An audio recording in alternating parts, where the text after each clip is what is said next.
Aujourd'hui, je vous parle d'une course qui n'est pas du triathlon. On change un peu les habitudes, mais l'Aerox. Vous avez peut-être entendu parler de ce mot. Je le décale un petit peu. Aerox qui s'écrit comme ça. Un mix de crossfit et de course à pied. C'est pour ça que je vous en parle, parce que ça peut être intéressant de l'intégrer dans votre planning, dans votre agenda de l'année. Une compétition un petit peu différente, mais qui peut divertir et changer un peu des habitudes de notre triathlon. Sachant que les coureurs font quand même la différence sur ce type de course parce que le 3/4 de la compétition, c'est quand même de la course à pied. Il n'y a que 8 kilomètres à faire, si je peux dire, mais 8 kilomètres après quelques épreuves. Donc, qu'est-ce que c'est finalement cette Aerox qui est assez récent comme compétition, ça fait que quelques années que ça a apparu maintenant en France. Donc, ces 8 ateliers, on les retrouve juste ici. Et entre chaque atelier, on va les courir. Donc c'est pour ça que nous, coureurs, on peut faire la différence sur ce point-là.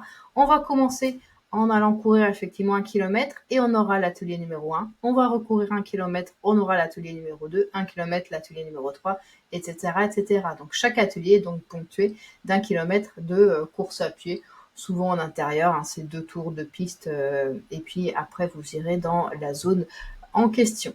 Donc juste pour en parler du skierg, vous avez peut-être déjà vu cet appareil-là dans les salles de muscu ou dans les salles de crossfit, du coup, qui s'apparente beaucoup à du ski de fond, à ce mouvement-là.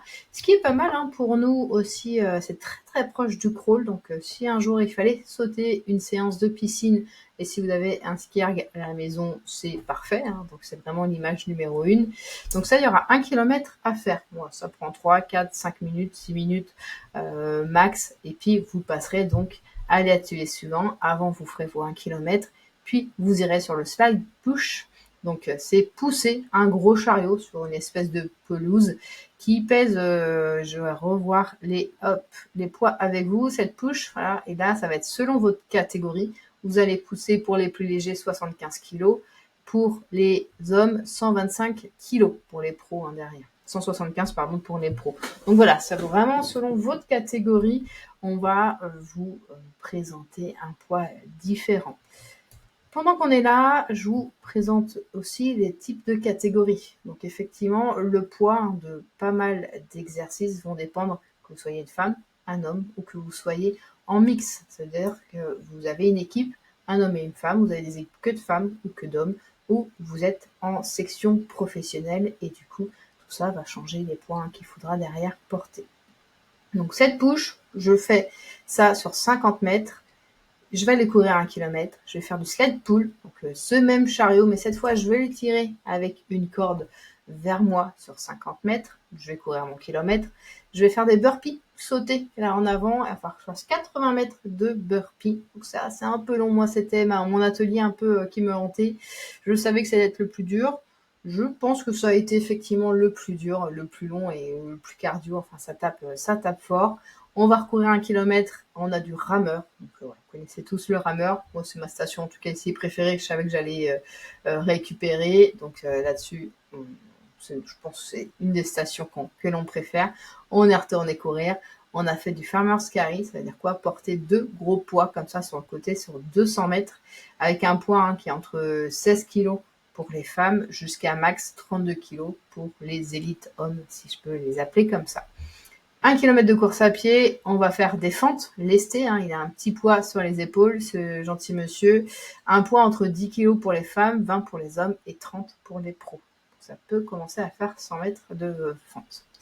Et 1 kilomètre de course à pied et on finira sur ces wall balls. Sans wall ball, qu'est-ce que c'est? Vous avez vu, c'est un gros ballon qui pèse entre 4 à 9 kilos pour les plus lourds et il va falloir le soulever, ce ballon, le lancer même. Et il y aura une petite zone, un petit capteur, je sais pas, peut-être 2 mètres de hauteur. Et puis à chaque fois que le ballon passe au-dessus du capteur, ça compte comme une répétition. Il faut en faire 100.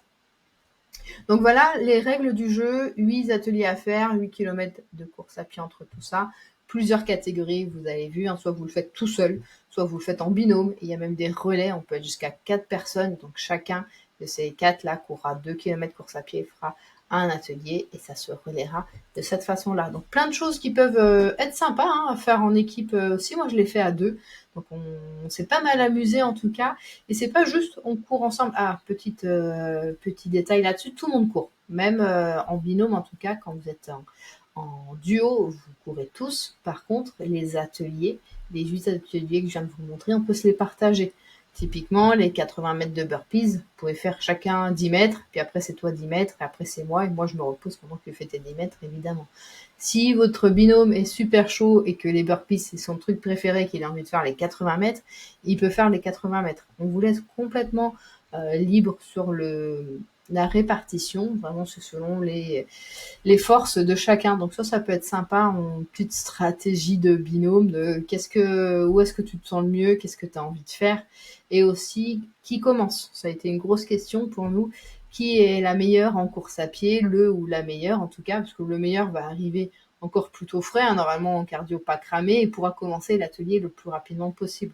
Que effectivement, si vous êtes avec quelqu'un qui au bout d'un kilomètre course à pied sera un peu cuit et aura besoin de récupérer, hyper dur pour lui de enchaîner sur un autre atelier. En tout cas, il y avait une petite stratégie là-dessus à mettre en place pour se dire qui commence, qui fait quoi, comment on se le répartit, est-ce que c'est plus intéressant de faire chacun 10 mètres ou chacun 5 mètres. Voilà, comme les règles en tout cas nous imposent de faire la distance totale, mais le comment, on le fait bien comme on veut. Donc c'est sympa en tout cas cette façon équipe. C'est pas juste on fait un 10 kills ensemble, on court ensemble et puis voilà, il n'y a pas trop de strat, on n'a pas trop besoin de discuter là-dessus. Là, il y a c'est sympa de se connaître en tout cas, de toi, comment tu fonctionnes, comment tu te sens. Et puis après, il y a le jour J, hein, ça se passe comme ça se passe. Mais là-dessus, en tout cas, le côté binôme, moi, je l'ai trouvé très sympa parce que voilà, faut bien communiquer entre nous et être très conscient de où on est à l'aise ou pas à l'aise en tout cas. Tout ça aussi peut se faire en mode individuel. Donc là, il y aura plus que vous pour faire les 100 mètres ou les 80 mètres de burpees. Rien d'éliminatoire. Vous prenez le temps qu'il faut en tout cas là-dessus. S'il faut se reposer, vous avez le droit de vous reposer. Simplement, le chrono continue de tourner. C'est évident. Seule petite chose sur laquelle on n'aurait pas le droit de faire, c'est sur les fentes, il ne faut pas poser le sac. Voilà, sinon vous avez une pénalité. Sinon, par exemple, sur l'atelier 6, les farmers carry, vous avez le droit de poser les poids si vous êtes fatigué pour récupérer. Mais pour les fentes, il ne faut pas poser le sac par terre. Les wall balls, par exemple, vous avez le droit de faire une pause, faire 100 wall balls d'affilée. C'est plutôt les élites. Sinon, voilà, on a tendance à faire des séries de 10-20 micro-pause, 10-20 micro-pauses, voilà, c'est assez compliqué d'enchaîner. Moi, j'y suis allée un peu au talent, je ne m'étais pas spécifiquement préparée pour l'Aerox. J'ai découvert vraiment en toute transparence les poids, par exemple, à pousser, là, le sled push. Si on regarde, hop, j'avais 50 kilos non, c'est à pousser, c'est le 75 kilos à pousser. Je n'avais jamais fait de ma vie. Donc, je l'ai découvert au moment voulu. Bon, c'est passé, j'ai eu de la chance, mais ça aurait pu complètement ne pas bouger. Donc ça peut être sympa d'aller dans une salle de CrossFit ou d'Aerox, en tout cas, pour au moins découvrir les poids à pousser. Donc ça, c'est en tout cas bien passé.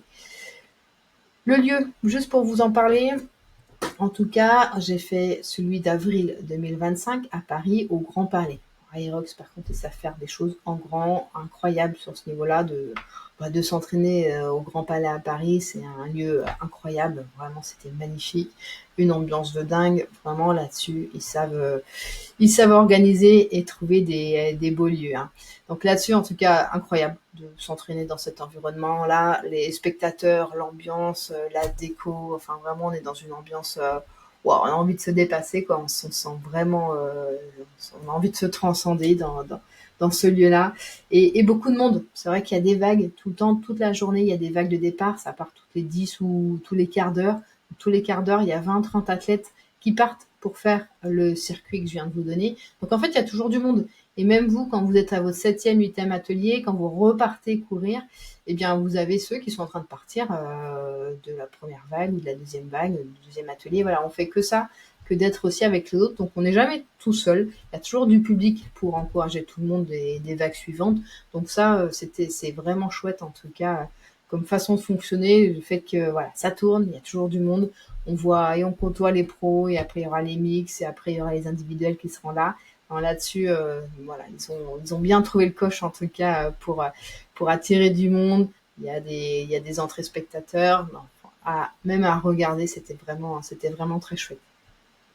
Nous, en tant que triathlète, en tout cas, c'est quoi l'intérêt de tout ça? Bah, il y a une grosse partie course à pied, hein. Vous allez être bon en Aerox si vous êtes un bon coureur avant tout. 3/4 de la compète, voire les 2/3, c'est finalement du temps de course. Donc si ça court bien et vite, voilà, vous êtes plutôt à l'aise. Même si vous arrivez à récupérer pendant ce kilomètre de course à pied, ben, vous ne serez que plus à l'aise sur les ateliers. Grosse partie quand même force et renfort, chose que des fois on boude un petit peu en tant que triathlète, donc ça peut être pas mal de mettre ça dans son planning, en tout cas un petit challenge un peu renfort force pour être meilleur sur notre année de compète en triathlon. Donc voilà, je trouve le tout très complet, comme le veut en général le CrossFit. Donc pas mal d'intérêt en tout cas à le mettre dans votre planning. Vous allez vous amuser, ça va vous changer, ça va casser un petit peu la routine. Vous en ressortirez avec quelques courbatures. Moi, le lendemain, je ne faisais pas hyper la fière en tout cas sur mes déplacements. Je l'ai bien senti.